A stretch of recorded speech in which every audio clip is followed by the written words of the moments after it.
so it makes its way towards the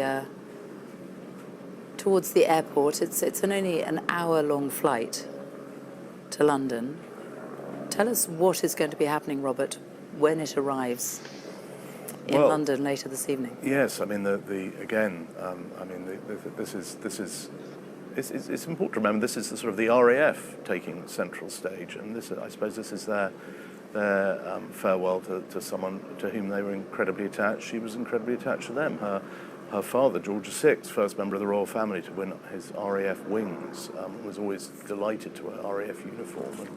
And anyway, she will land at Northolt and then be driven through London back to Buckingham Palace to spend her last night at Buckingham Palace ahead of tomorrow's procession through the capital to Westminster Hall. And we're getting an idea of the sort of scenes that we will see in London over the next few days. It is only Tuesday. It's many days yet until the state funeral next Monday.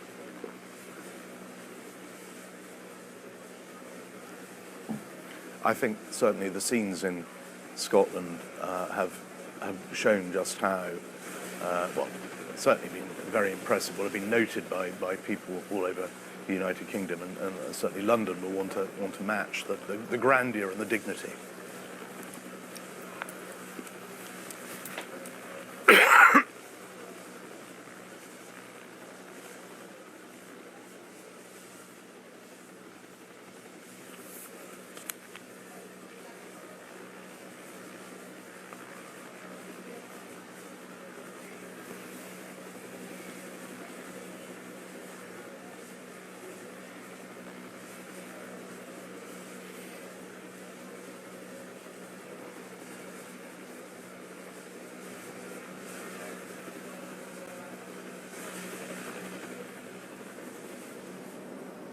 Well, you can see how close the cortege is now. The outriders on the outskirts of the airport making their way. And there will be a simple reception for the coffin when it arrives. There is a bearer party that will carry the coffin onto the C-17, and also a guard of honour founded by the RAF.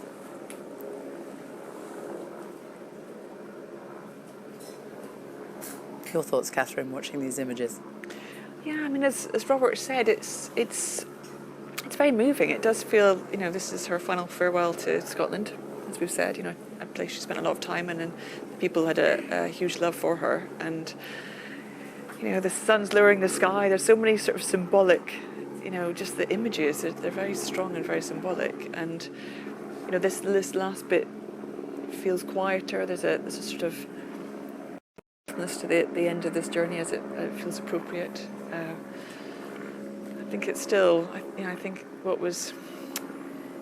if there was a positive of it all having to end now, I think the fact that the Queen spent her last days and, the coffin spent the first few days travelling almost the length of Scotland as well down the East Coast, just gave so many people an opportunity to be close to her and to say their farewells. And watching a lot of people gathering in Edinburgh yesterday and the people in the streets, there's a lot of people being surprised about how emotional they felt and how they wanted to pay respects, but actually found it much more sentimental and much more moving than simply saying goodbye to the leader of the country. It was sort of saying goodbye to someone they felt they had a connection to and they knew. And I think we'll see that, as Robert said, when she does move down to London, and I think we'll see clearly the same crowds and reactions in the south as well. And I think there'll be so many people who will either have, a connection to her, whether they've met her or been somewhere where she's been, or just having just grown up with her or lived a life with them. There's, I think we just have countless people feeling they want to be part of this moment. And it does feel that it's a very difficult moment in time, but it's a real moment in history that is sort of carved into all of our lives now. It is the simplicity of these scenes, isn't it? And I think the silence that is so moving, actually. What was incredible was at the memorial service yesterday, as usual, everyone was seated very much in advance, and there was, organ music being played. There was a sort of gentle, respectful hush, but there was conversation. And then when the music stopped, there was still about half an hour before the ceremony started, but it went to absolute silence. And I think it's very rare you're in huge areas or groups where there's complete silence and everyone is almost caught in the same thought process, and yet with very personal reflections. But it's really a powerful moment, and I think it's wonderful that these moments, these pictures are captured, and people all over the country, now all over the world, are watching them together, and we'll have different experiences of it, but there's still a sort of community that comes together when you watch this, and we grieve as a nation, really. Well, let's just watch as the hearse draws up by the ramp of this huge cargo plane, the RAF Globemaster. The Guard of Honour there, found by the Royal Regiment of Scotland.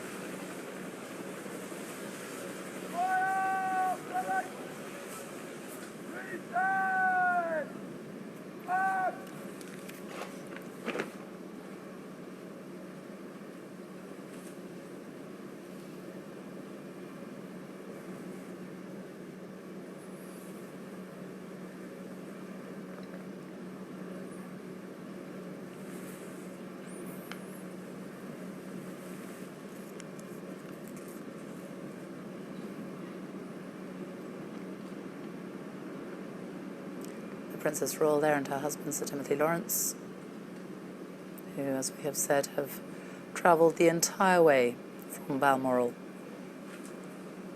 and will continue on to Buckingham Palace, accompanying her mother's coffin every step of her final journey.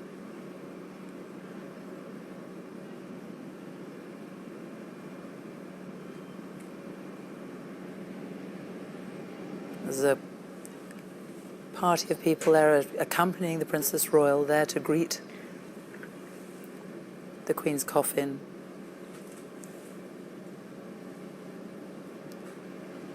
The Royal Air Force Queen's Colour Squadron.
Scotland's 3 military chiefs in attendance at the airport, as is the First Minister, Nicola Sturgeon.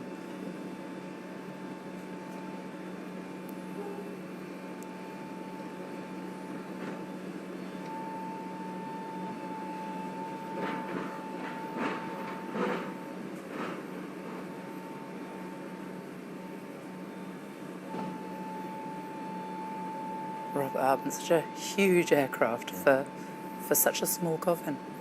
It's I think just reflects the magnitude of the occasion. I'm just looking at the landscape beyond. I think one of the great features of the last few days has been, as the Minister was saying earlier, that this Scottish landscape that the Queen loves so much. I have to say, as a Londoner, I think what's coming up a little later on will not be quite as pretty and as majestic.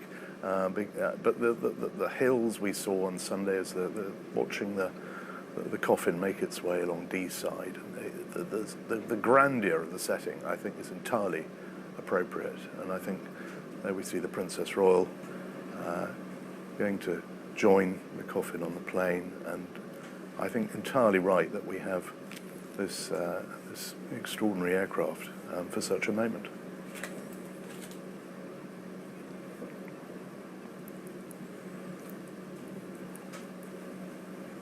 The Lord Chamberlain and the Dean of the Chapel Royal also boarding the aircraft alongside the Dean of the Chapel Royal in Scotland. They will accompany the Queen's coffin on its hour-long journey to London.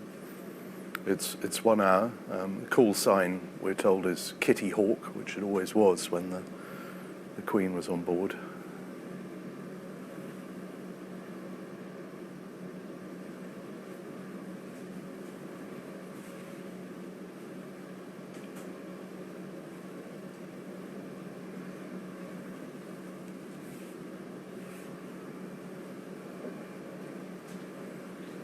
Band there of the Royal Regiment of Scotland watching on.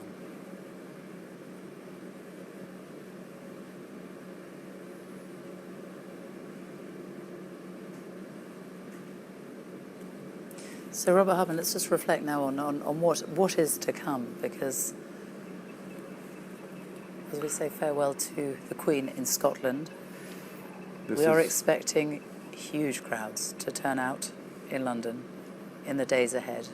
They're talking about millions of people. I think it will be millions. I think it's going to be the greatest collective act, if you like, the greatest farewell that this nation has possibly ever seen. When you think of the modern modes of transport and communication, it's going to be something like which we haven't seen. This element of it, known as Operation Unicorn, the Scottish part of the proceedings, now comes to a close.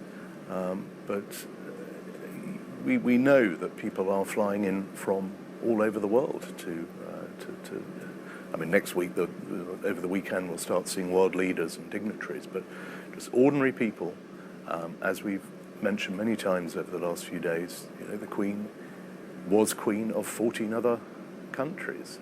They've lost their head of state. They're feeling this. They all have possibly slightly different memories of the Queen. Some people in Australia will remember her first visit to Australia in 1954. What an extraordinary moment that was for Australia. She's much loved in Canada, a country she's visited more than any other. And so all these nations, people are coming from there to London right now, over the days ahead. And people from all over the UK will be coming to possibly watch the procession that we're going to see tomorrow through the streets of London as the Queen goes from Buckingham Palace to Westminster Hall. Some will hope to join the queues for the lying in state, which will then continue 24 hours a day for 4 days. And then for the final procession to Westminster Abbey for the funeral, and then down to Windsor on Monday for the committal. And I think we can safely say that every element of all those events is going to draw, as you've said, Sophie, millions of people. And if for people who will remember when the vigil held for the Queen Mother, the scenes passing through Westminster Hall then, I mean, it was quite extraordinary. That was an incredibly stirring moment. I mean, the grandeur of Westminster Hall. I mean, St Giles Cathedral last night was lovely.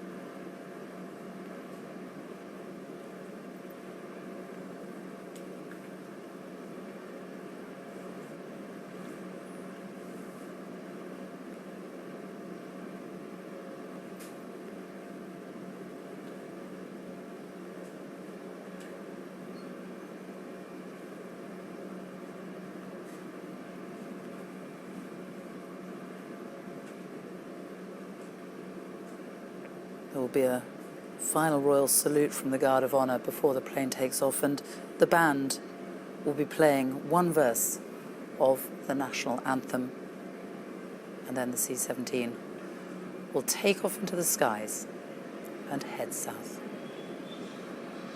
The engine's starting up.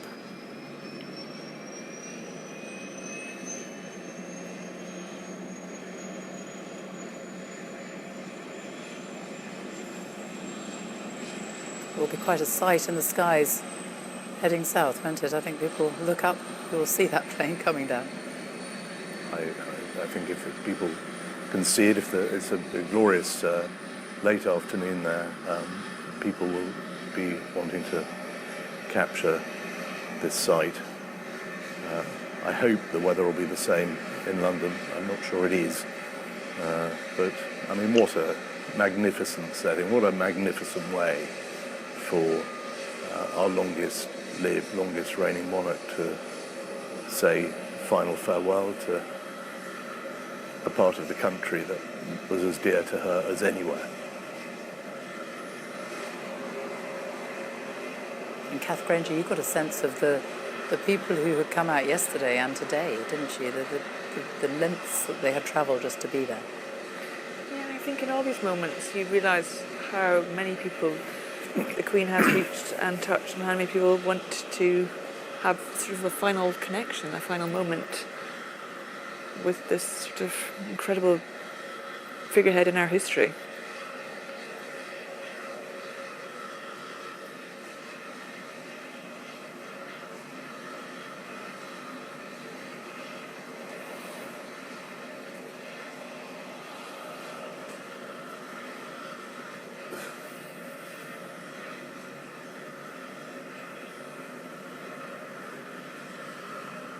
She was, of course, the most travelled monarch in history. It's extraordinary to think she didn't actually leave British soil until the age of 20.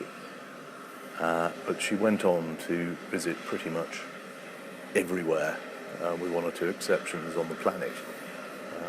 And no one's ever really been able to tot up the total number of miles she travelled, but largely due to the invention of the jet engine. She's circumnavigated the globe many times, usually by air, sometimes in her beloved Britannia. Britannia, of course, is now docked not far from where we're looking at now in the docks at Leith. But flying was always part of being monarch. She didn't particularly like flying. She knew it's something she had to do. She always liked to have a St Christopher's medallion on board whichever aircraft she was flying on. Really? Yeah, it was one of the things whenever they were chartering a plane, because unlike most heads of state around the world who had sort of Air Force One or whatever, the Queen didn't have her own long-distance jumbo jet or anything, and whenever she was travelling, the crew always told, make sure there's a St Christopher's medallion.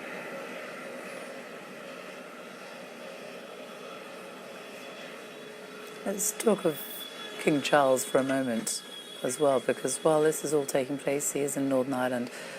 He has already travelled his schedule over the last few days. He's almost 74 years old himself, isn't he? Yeah, 75 next year. He got up this morning at Holyrood House in Edinburgh, spent the day in Northern Ireland, and is now like the C-17 is on his way to London. Has very consciously wanted to take the new reign around the kingdom to show what monarchy is all about, really. Continuity, stability, unity. There's the Secretary of State of Scotland and the First Minister preparing to bid farewell. The First Minister very wisely holding on to her hat, given the size of the engines there.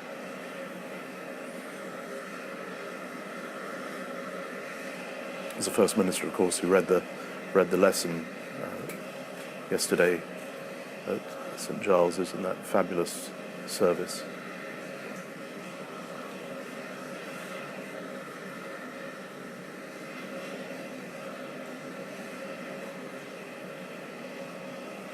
The Lord Lieutenant, City of Edinburgh there, Robert Aldridge.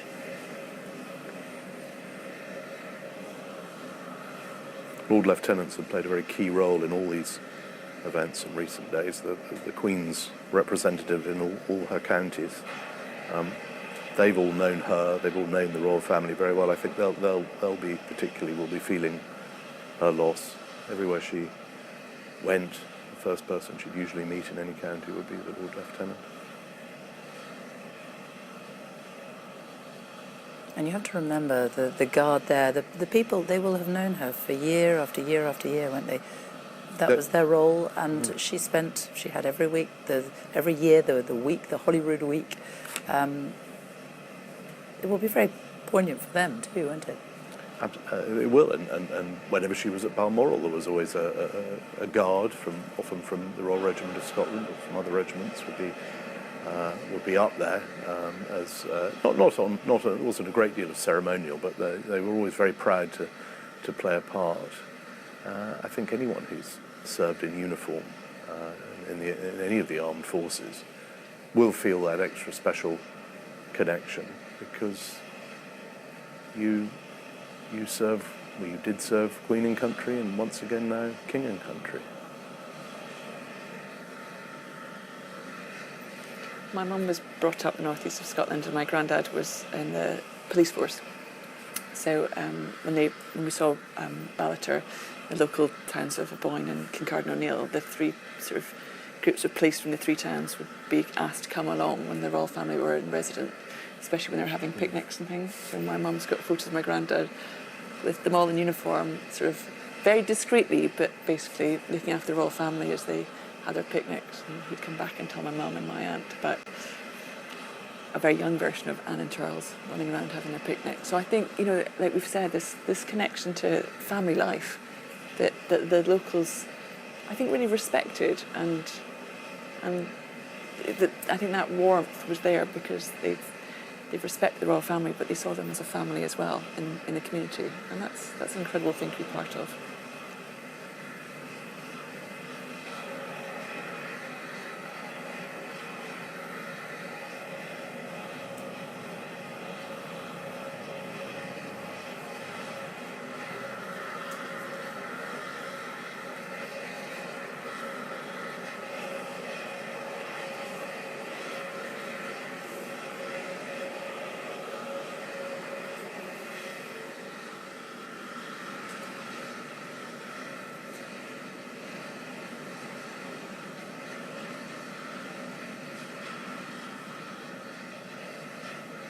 Preparations being made on board still on the flight deck before this huge Globemaster can take off. When it lands in London at about 6:30, 7 o'clock this evening, there will be it will be taken, the cortege, another cortege, which will travel from RAF Northolt. That's the oldest RAF base, I think, in the UK. It's home to what used to be called the Queen's Flight, now 32 Royal Squadron, and the RAF are waiting there in some numbers. There'll be obviously a proper welcome, and then the journey will begin along the A40. I'm afraid it's not as handsome as what we're looking at now, into West London, and then through down Park Lane and through very familiar landmarks back to Buckingham Palace for what will be the Queen's last night in her palace. And that for the family will really be a very special moment, no doubt, because that will be her last night at Buckingham Palace. After that, her coffin will be moved to Westminster Hall, it will lie in state, and then the funeral on Monday. So the last private 24 hours or so that the family will have. Yes, it will be. It is so rather wonderful that the events of the last few days have taken her to so many of her residences from Balmoral to the Palace of Holyrood House. I was talking to some members of the royal household today who were reminiscing just what a lovely atmosphere there is at Holyrood House. It's quite intimate. I mean, it looks very grand. Obviously, it's a palace. It's very historic, but there is a sort of intimacy there, and whenever the royal family are in residence there, everybody loves it, and so from there back to Buckingham Palace, and ultimately to Windsor Castle, which is the seat of the House of Windsor, where her parents lie, where Prince Philip lies. But that's obviously for Monday. Today is a return and a preparation for the great state elements of this period of mourning.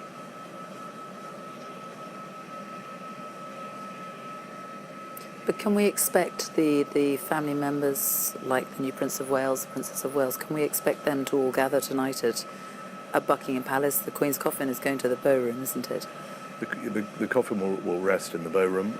I'm quite sure they'll all be coming to pay their respects, and they'll obviously be all gathering tomorrow for the procession. And it's a sort of procession like no other, because normally we think of processions down the Mall and bands playing and a great amount of spectacle and pageantry, but there will be, despite the grandeur of it, despite the history and obviously all that it represents, it will be a family. And tomorrow I would expect to see, possibly for the first time, a lot of family members who we haven't seen thus far. I mean, the Queen was extremely close, for example, to her niece and nephew, former Viscount Linley, now Earl of Snowdon, and Lady Sarah Chatto. They were devoted to her. They'd spend a lot of time with her. They will be there. A lot of the people who, from her mother's side of the family, I would expect to see them processing as well. And of course the staff, who are just utterly devoted. I think we forget at a time like this that of course members of her family are mourning their mother, but I mean there are a lot of people. There were some very emotional scenes, I'm told, at Balmoral as she left on Sunday morning. There's a real sense of losing someone to whom, I mean, love is the word, I'm afraid. It's love. Well, the stairs have been taken up there. The band stands ready. The final royal salute will take place before one verse of the national anthem.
got a huge aircraft taxiing very slowly towards the runway. It's an aircraft that's been used in Ukraine. Most recently, it's been used in those evacuations from Afghanistan, from Kabul last year. It's also been used to repatriate the bodies of British servicemen and women in years past.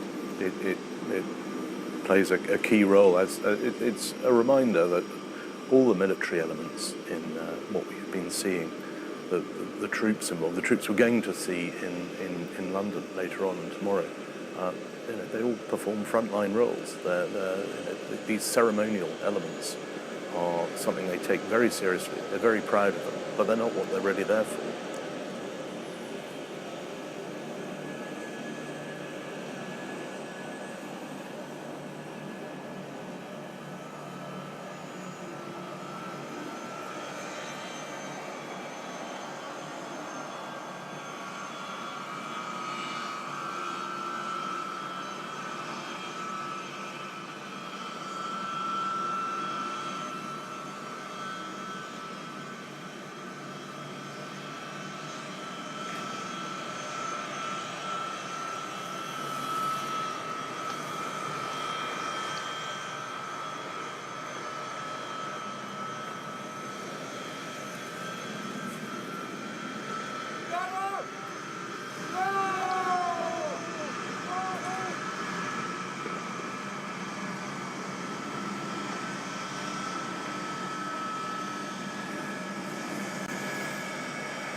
And so as the sun goes down over Edinburgh, Britain's longest reigning monarch leaves Scotland for the last time, a country she loved so deeply.